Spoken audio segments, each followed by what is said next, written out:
The fourth Republican primary debate happened 2 days ago. Unfortunately, I took that day off. I'd completely forgotten the debate was happening, and then yesterday, some stuff happened to a friend of mine that resulted in me deciding it would be best to take yesterday off as well. I ended up not streaming yesterday, so I'm a little bit late to covering this stuff. However, I've seen clips, and when I saw these clips, I immediately knew I need to cover this on stream for sure. The fourth Republican debate happened, and some pretty insane shit was said during it. That's really all I have to say going into this, since we have so much to watch. This is from NBC News. I don't know how copyright takedown happy they are. I'm fine with getting copyright claimed and losing monetization. That's much less of a concern to me than, like, the stream getting shot down or the video getting completely blocked because of the copyrighted content. So hopefully we're okay. If the stream goes down, just chill out for a minute. It will come back when I stop playing the copyrighted content and wait like 2 minutes. It's just a YouTube automated thing, and in my stream will just go right back up on its own.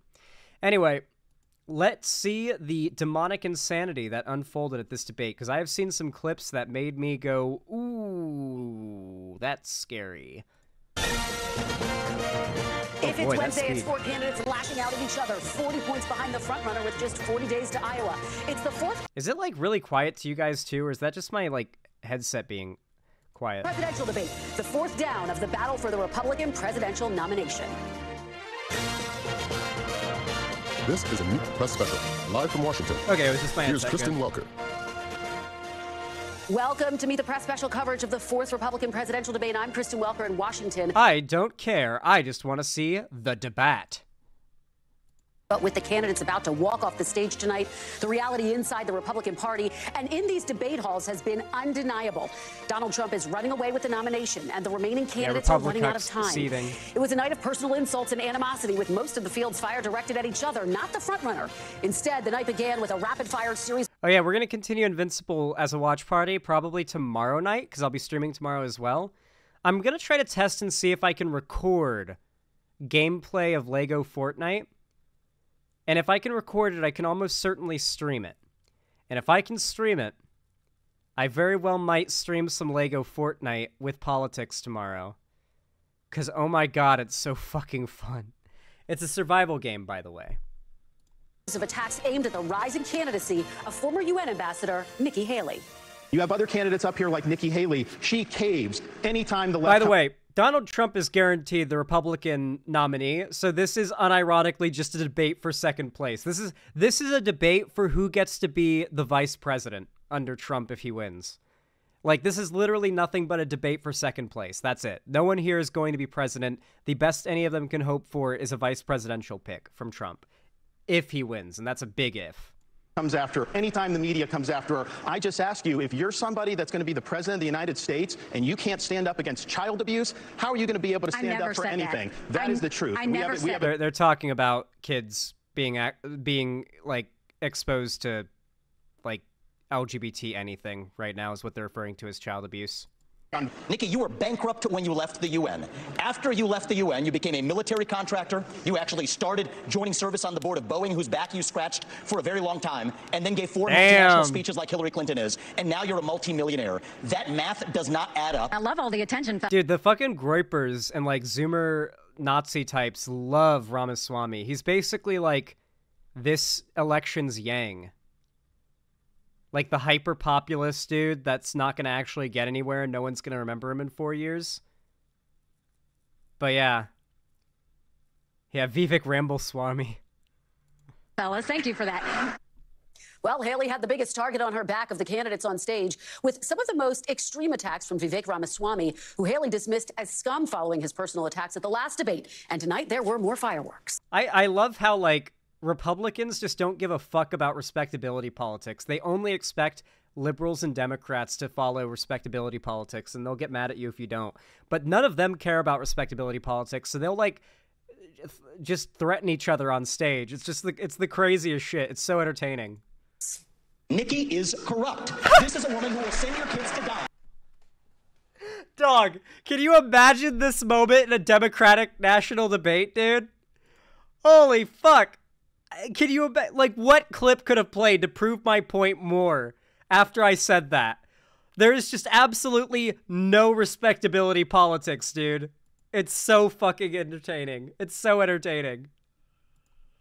So she can buy a bigger house. This is the problem, using identity politics more effectively than Kamala Harris. I'm sick and tired of the double standards the people of this country are too, having 2 extra... That was a PragerU style data point there, by the way. ...chromosomes does not immunize you from criticism. Thank you, sir. Thank you. Governor Haley, would you like to respond? No. It's not worth my time to respond to him. Oh, no! Oh, she lost. Okay, well, concession of the L. Concession of the L. Like, if you literally can't even make a response and you just say, no, I'm not gonna dignify that with a response, is the most L response you can have. Rare moment where a candidate declined to respond there. Well, those were just a couple of the more wild lines from Ramaswamy, who repeated a number of conspiracy theories on the debate stage. It was also a night of obvious urgency for former New Jersey Governor Chris Christie. He has struggled to gain traction even among primary voters skeptical of the frontrunner tonight. He unloaded. We've had these 3 acting as if the race is between the 4 of us. The 5th guy, who doesn't have the guts to show up and stand here, he's the one who, as you just put it, is way ahead in the polls. And yet, I've got these 3 guys who are all seemingly to compete with, Voldemort. He who shall not be named. They don't want to talk about it. The fact is that when you go and you say the truth about somebody who is a dictator, a bully, the most, like, human person on that stage is Chris Christie. This guy is literally the most human person on the stage. He does not like Trump, and he's much more of, like, a traditional conservative. He's probably a lot less racist. Yeah, he's just generally, like, he's a lot less radical than the Republicans were used to. So, like, by comparison, he's a lot more human than the rest. It's really not saying much, though, yeah. Would you consider moderate? No Republican is moderate, no. No. I literally know conservatives that are not voting Republican, okay? That is a moderate conservative, all right? People who still vote Republican at this point are not moderate. They're just not, objectively. It's not moderate. Has taken shots at everybody, whether they've given him great service or not over time, who dares to disagree with him. Then I understand why these 3 are timid to say anything about it. But the fact of the matter is the truth needs to be told. I'm in this race because the truth needs to be spoken. He is... I prefer to keep slurs out of my chat, even if you're allowed to say them, you know? So, I mean, I guess you can say the F slur, but it has to be really funny, and you have to be gay. Fit. Now, apart from Chris Christie, the other candidates on stage had some policy critiques of former President Trump's time in office, but direct confrontation of his candidacy was pretty rare. Here's Christie's attempt to press Florida Governor Ron DeSantis to answer a question about Trump's fitness for office. Do you think he's mentally fit to be president? I think we need to have somebody younger. I think when you get up to 80, I don't think it's a job for that. Doc, Donald Trump is 3 years younger than Biden. People love to forget this. Donald Trump is 3 years younger than Biden. Hey, and guess what? Hey, guys, you want to know something funny? You want to know something really, really funny? You know those videos conservatives have been sharing around of dudes in, like these obviously American dudes in America, like shirtless, extracting oil and fracking, like they're lining up the pumps. And it's like, men can only do this, women can't do this. You know how those videos have been, like, going massively viral, and it seems like there's, like, a lot of, like, muddy dudes on TikTok and YouTube lately fracking for oil. The reason for this is that Biden has, like, signed permits for, like, domestic fracking more than literally any other president we've had in multiple terms. Yes, it sucks for the environment, but he's created shit tons of jobs. The amount of jobs created under Biden has been astronomical. Unemployment under Biden is astronomically low. The economy has been healing at an astounding rate from the COVID pandemic because of Biden's financial policies. So it's funny that all these people are going to talk a big game about helping the economy, but they're all going to talk shit about the massive improvements to the economy Biden has overseen. Like, unironically, guys, Biden has been one of the best presidents for the economy we've had in a long time. He inherited a really bad one because of the depression from Trump and his handling of COVID. But, like, his economic policy has actually been nutty good. Biden, economy, There we go. This is from the Washington Post. President Biden has played a considerable role in improving Americans' financial situation through legislative victories that have yielded a surge in government funding and related private investment, which is building electric vehicles, new bridges, airport upgrades, and a host of other infrastructure and green energy products that have juiced the economy. Yeah, it's not even just like the oil fracking, by the way. He's also been extremely pro-green energy. He's doing both because it creates the most jobs and the most money. Yet Americans are still angry at that prices rose as much as they did, showing up in consumer sentiment that has fallen for 3 straight months. Just 30% of voters approve of President Biden's handling of the economy, the lowest reading since he took office, according to Washington Post ABC News polls. This is really bad. Biden has been insanely good for the economy, and it doesn't matter. People still think the economy is bad because they've been told it is. Have you seen gas prices and how much they've dropped under Biden? Like, people completely forgot about the high gas prices and Biden eliminating that after the Depression. They're still a little high, but they've dropped substantially. Biden's also been extremely pro-union, but none of these people are going to give him credit for that, obviously. Just answer the question. The question was very direct.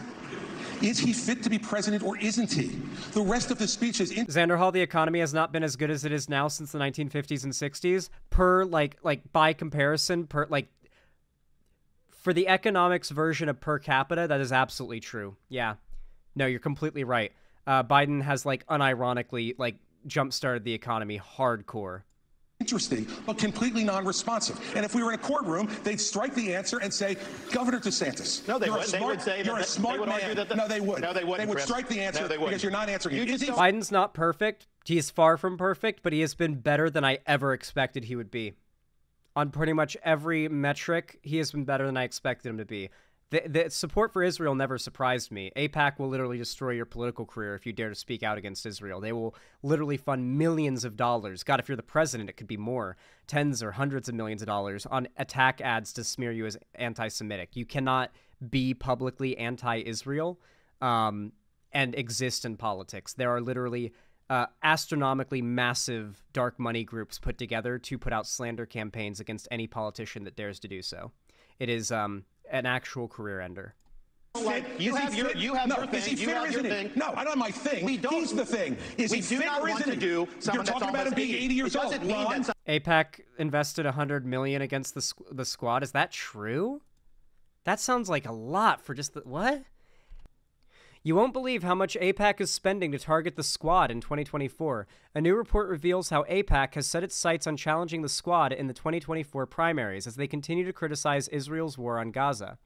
The squad criticizes Israel's war on Gaza. One of the biggest political operations in Washington is gearing up to take down the squad, the Democratic cohort that has heralded progressive policies from the Green New Deal to tuition-free college, throwing major dollars behind primary challengers they believe can unseat them in their 2024 re-election campaigns. The American Israel Public Affairs Committee, or AIPAC, is expected to spend at least $100 million in the Democratic primaries in an effort to knock out the 7 squad members' reported slate. They include Representatives Alexandria Ocasio-Cortez, Ilhan Omar, Rashida Tlaib, Ayanna Pressley, Cori Bush, Jamal Bowman, and Summer Lee, all black and brown members of Congress who have been vocal critics of Israel's war on Gaza. AIPAC is going to spend astronomical amounts of money on attack ads on them to smear them as anti-Semitic, specifically ads meant to convince their supporters and voters not to support them. This may be the end of their political careers because they dared to speak out against Israel. There has never been a large person in American politics who has gotten away with criticizing Israel or being against Israel. It has never happened, and I don't think it's going to happen this time. I think they're going to lose. I think all of them are going to lose with the amount of money that's being invested. Somebody couldn't get elected. That's up to the people. We should not nominate somebody who's almost 80 years old. He's afraid to answer. No, I'm not. You have to either you're afraid or you're not listening. No, it's not. There's a simple question. Is he fit? Nobody can hear this. No one can hear you. They can't hear you. You finish, and then you get it back. All right. Look, I'm a simple guy, okay? I hear the question, and I answer it. Is he fit or isn't he? I'll concede you're fit, Ron. You're a new generation. Is he fit or isn't he? And this is the problem with my 3 colleagues. They're afraid to offend. So big picture, what we saw on stage tonight. That didn't even make sense. What? Anyway, I feel like a good response to that would have just been like, bro, you're wearing lifts right now to look taller. Who are you to talk about who's fit? I'm a fat ass and you're wearing lifts. She's got plastic surgery. Who's calling who fake here, motherfucker? I'm the only real one on the stage. That's what he should have said. That's what I would have said. And he would have walked away with just a fucking cheering applause.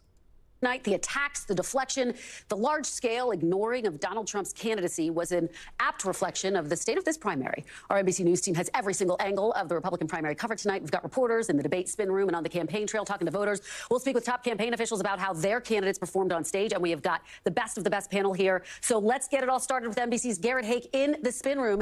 Garrett, what were your big... Okay, I don't care about this. I want to see the debate. Is this literally all just commentary on it now? Is it just like the start is a clip show of the debate? I have been scammed.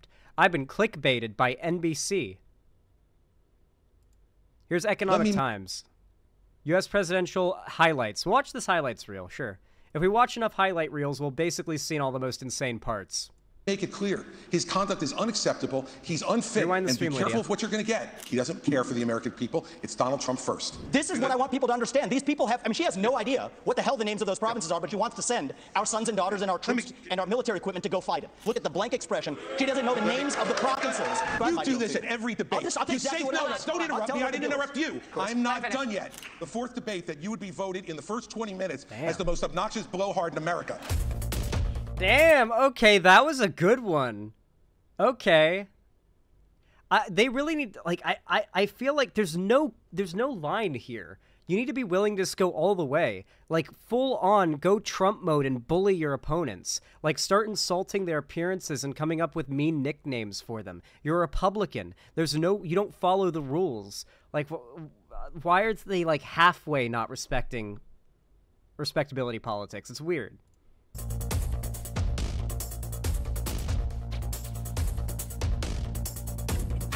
Yeah, I feel like every presidential debate should just be a roast, you know? Just who's roasting who harder.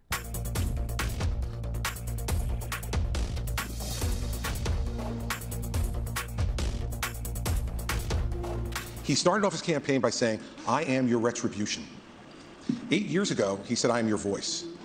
This is an angry, bitter man who now wants to be back as president because he wants to exact retribution on anyone who has disagreed with him, anyone who has tried to hold him to account for his own conduct. You're talking to psychos, bro.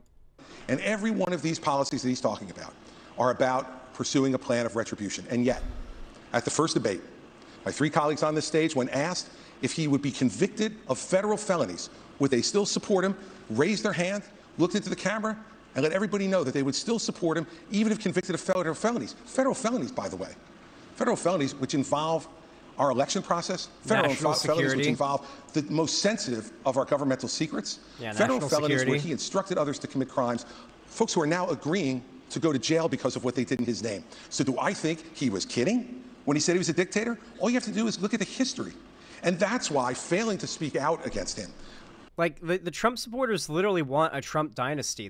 They're very open, especially on Twitter these days, about how they want, like, Trump to be literal king. And they want Barron Trump to be, like, king after him. Like, does anybody... maybe I can find it. Maybe I can find it. It was one of the worst things I've ever seen on Twitter, but it's like the perfect...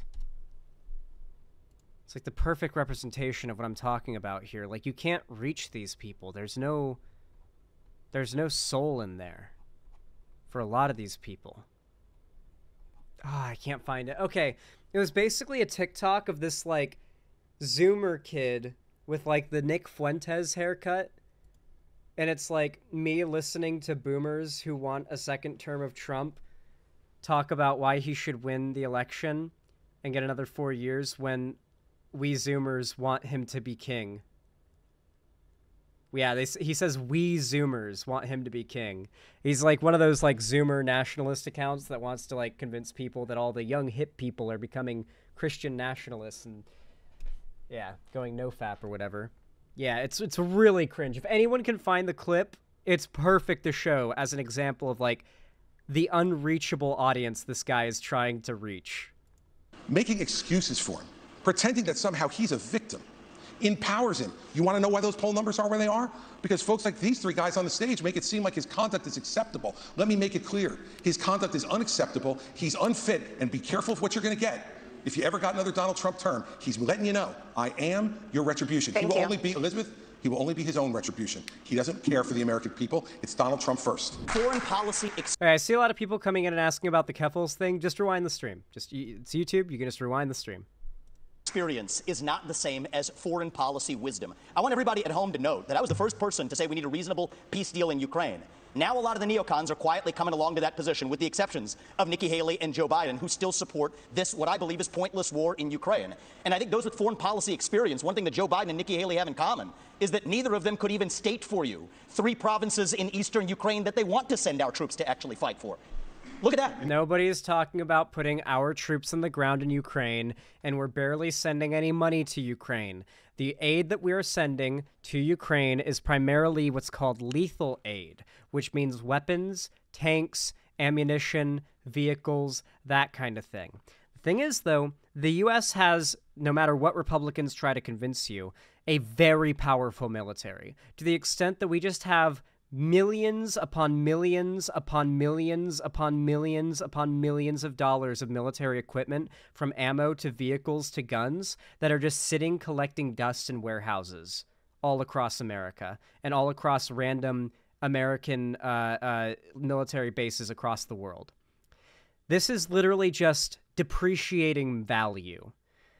Ukraine is a very valuable ally to us, the United States and our other NATO allies, because they act as a buffer between Russia and the rest of Europe.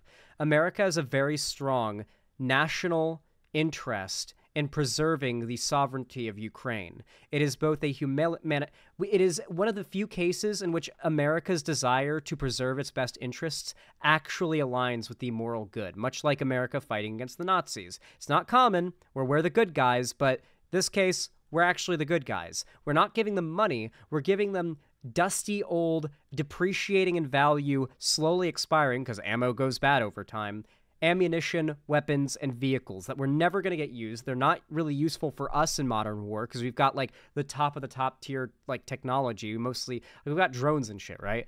And, like, I don't know if you, like, pay attention to a lot of, like, here's the new cool, like, unclassified war machine that we've got from U.S. government military contractors and engineers. Like, if you watch those channels, you can see that we've got some fucking crazy shit. And that's just the stuff that's been unclassified now. The current stuff is classified, and you're not even allowed to know it exists. So yeah, my point being that when people talk about we're sending aid to Ukraine, or hell, we're even going to, like, draft people or send military troops to Ukraine, it is not going to happen. It is a complete fabrication and non-reality. We are sending them new equipment, but we aren't sending them cash. We've sent some new equipment where needed, such as infrastructure needed to maintain internet and stuff like that. But yeah, we're not sending, like, millions of dollars to Ukraine. We're sending them equipment that the vast majority of it was never going to be used by us anyway. So we might as well give it to people who are going to fight to preserve our national interests, which is also the morally right thing to do.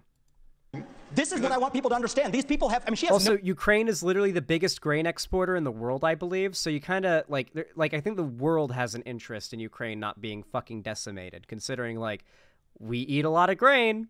No idea what the hell the names of those provinces are, but she wants to send our sons and daughters and our troops and our military equipment to go fight it. So reject this myth that they've been selling you, that somebody had a cup of coffee stint at the UN and then makes $8 million after, has real foreign policy experience. It takes an outsider to see this through. Look at the blank expression. She doesn't know the names of the provinces that she wants to actually fight for. And there's a... You know, his reasonable peace deal in Ukraine, he made it clear. Give them all the land they've already stolen. Promise Putin you'll never put Ukraine in Russia, and then trust Putin not to have a relationship with China. Let me tell you something. That's no reasonable. That's not my deal. That's not my deal. Yes, it's exactly what you said. You do this at every debate. I'll tell you exactly what it is. Don't interrupt me. I didn't interrupt you. Okay? You say this. You do this at every debate. You go out on the stump and you say something. All of us see it on video. We confront you out on the debate stage. You say you didn't say it, and then you back away. And I want to say what? No, I'm not done yet. Well, this is. Now look. Hold on. Nonsense is not a spew. This is not a spew of nonsense. This is the fourth debate. Who are they clapping for? I can't tell. In the first 20 minutes as the most obnoxious blowhard in America. So shut up. Oh shit. Okay, Chris Christie's cooking it. People are cheering for him. I'm actually happy to see that. Like, best case scenario of the worst case scenario that, like, Trump wins is that Chris Christie is VP. Could you imagine that? It would never happen, but, like, it would be a nice... It would be the ideal situation, because I feel like that there'd be a bit of more of a wrangler on Trump's neck, you know? It would never happen. Trump would never choose him as VP because, you know, he's been so outspokenly against Trump. But if he was popular enough, Trump might go for it. Who knows? So, like, sometimes your political... Like, Trump and Pence, I think, went hard at each other during the... No, I'm actually the author of Roots, Halsey. You can Google me. Yeah. Anyway, like, I feel like Trump could be put in a position where he may feel he's not popular enough without the popular support of Chris Christie fans, that he might make Chris Christie his VP and try to run against Biden. That would be a cool timeline, because then the worst case scenario is a, like, reined back Trump for his last term. So yeah, who knows? We're going to let you respond to that. We're going to let you respond to that. Let him finish. I want to say something else. We're now 25 minutes into this debate, and he has insulted Nikki Haley's basic intelligence. Oh, sorry. We're the biggest grain exporters, but Ukraine is second. That's still a big fucking deal. That's still a big deal. Losing the second biggest grain exporter in the world would be a massive deal if it just got completely fucked by Russian invasion to the point where, like, you literally couldn't, like, sustain that anymore. Also, war fucks up the environment. Like, it's not a quick fix. Like, it'll take decades to fix the land that's been no man's landed by the battles and the war.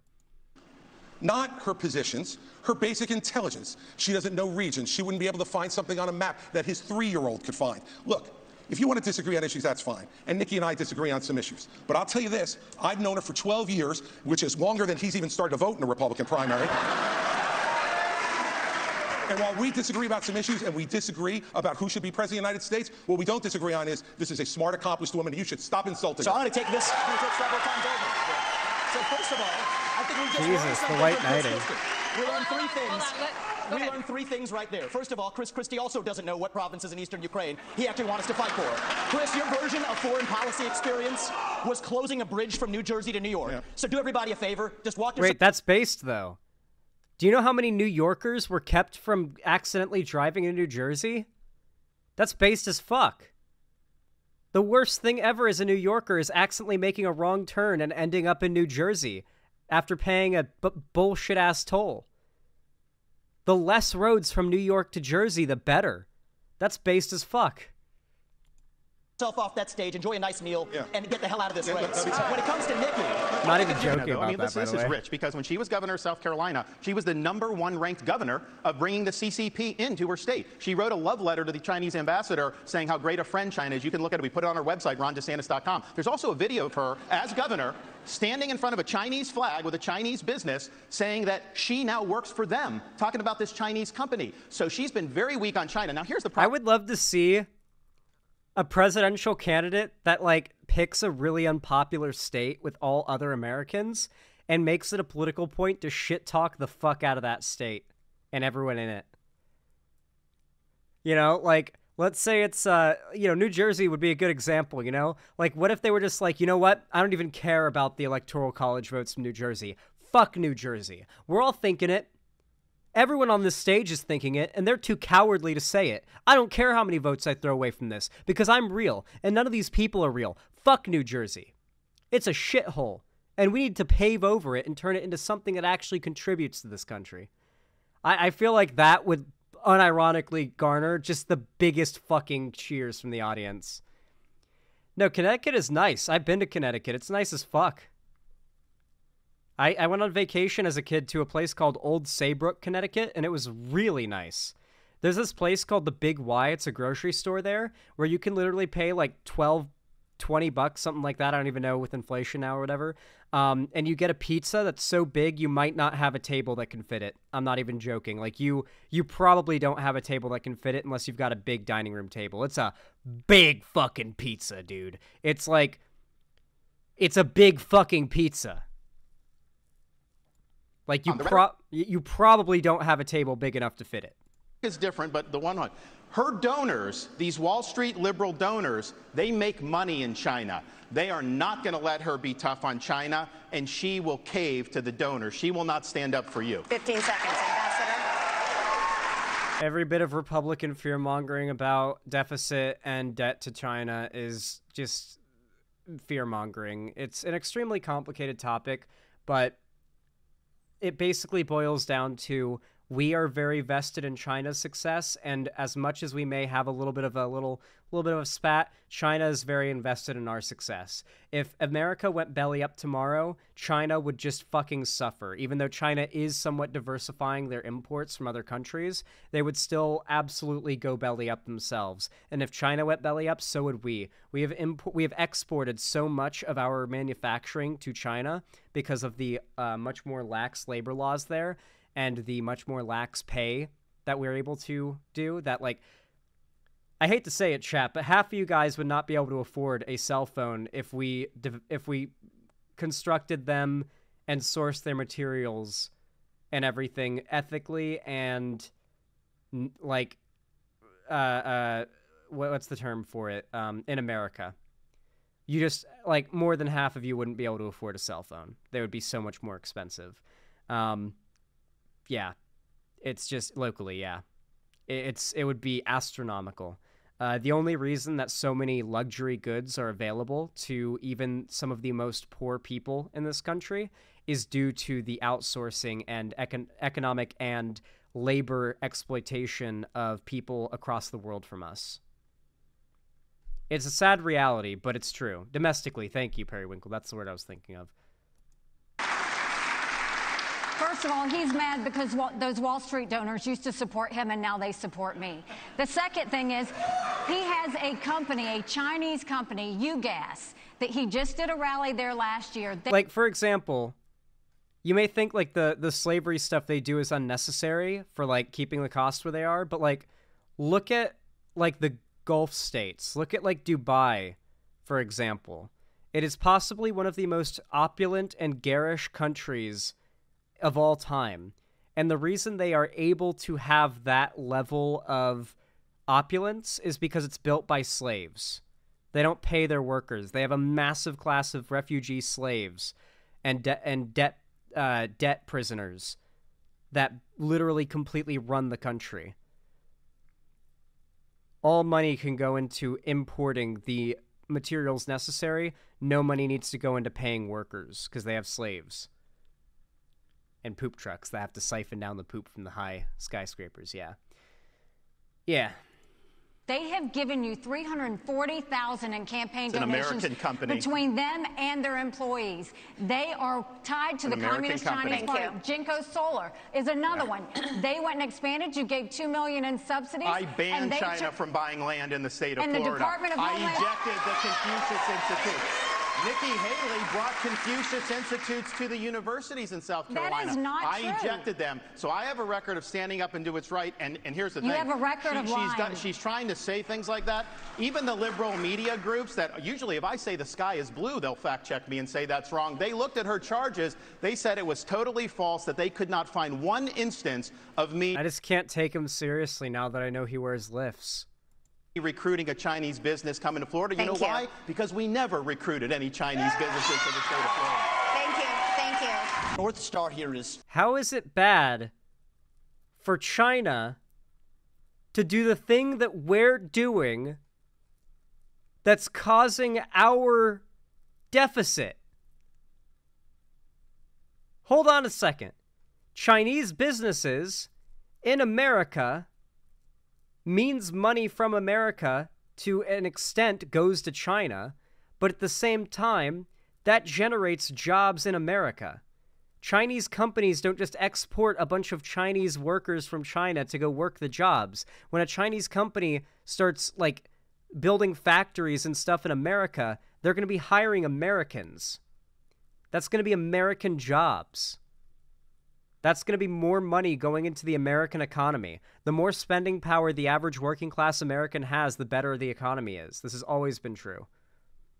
The problem is sometimes Americans think they have more spending power than they really do, and then we end up in a recession.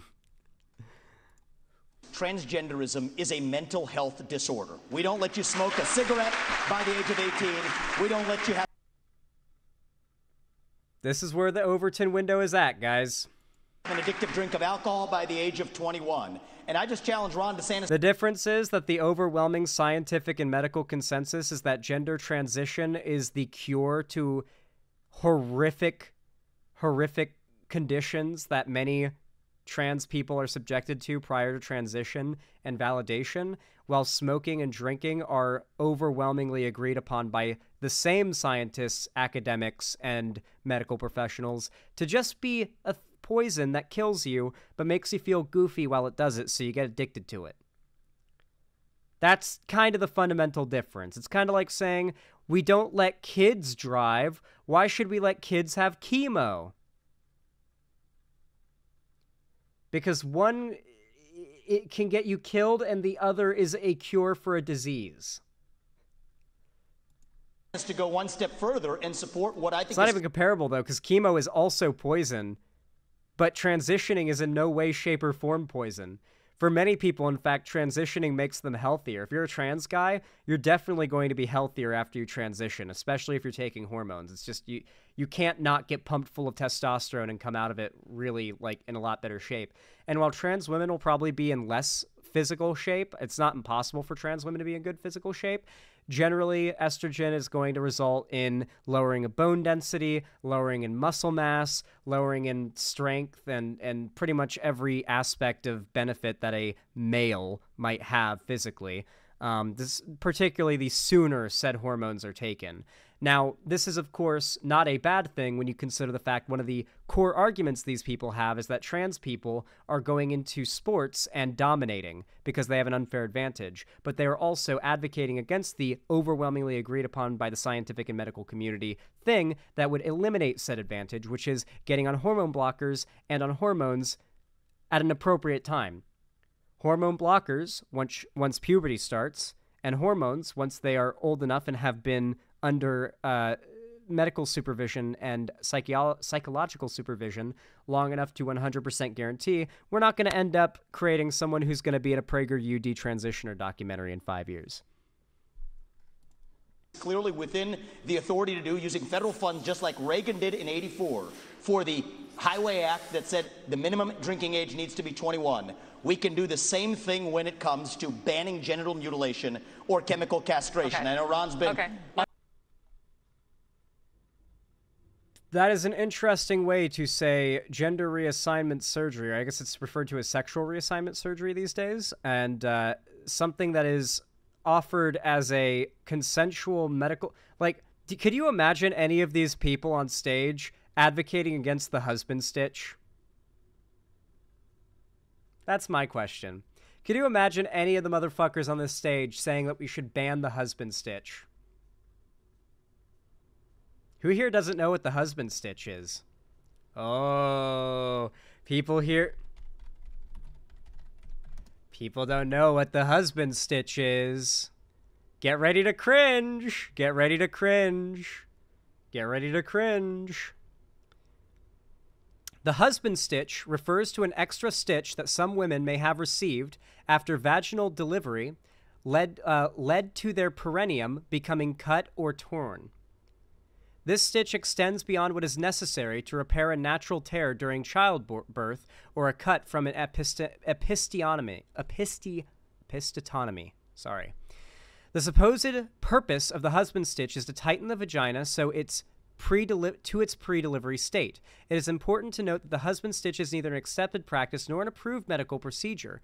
Researchers have gathered most of the evidence about the husband stitch from the testimony of women who have had it and from healthcare workers who have witnessed it. So it is not a agreed upon thing, but it still fucking happens. Basically, husbands tell doctors, add an extra stitch to make her pussy tighter. And they do it, and it's not legal. But there's really been no, like, consequences for this. How many of you guys bet none of these people would ever advocate for banning circumcision, by the way? I think circumcision for babies should be banned. I absolutely think circumcision for babies should be banned. Absolutely. Just 100%. I'm not circumcised, and I'm glad I'm not. Holy fuck. I hear about what it's like to have a circumcised cock and how much of a pain in the ass it is. I'm just like, I'm so glad I got, like, on my meat skin.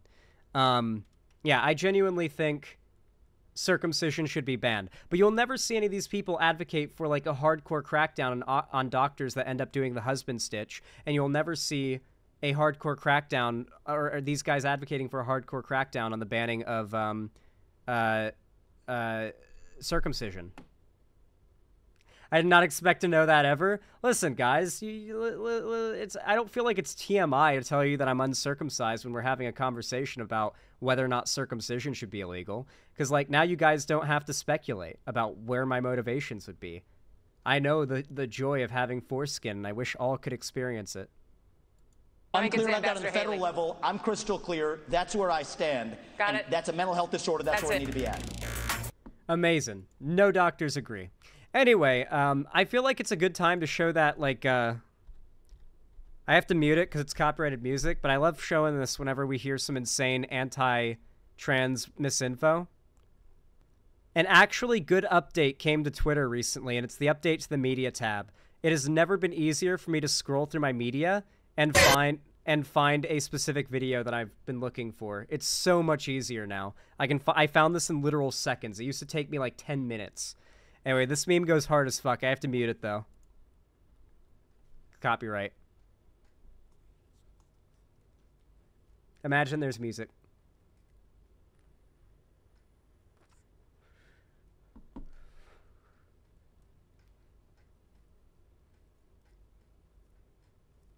Can you link this meme, please? Yes, I will.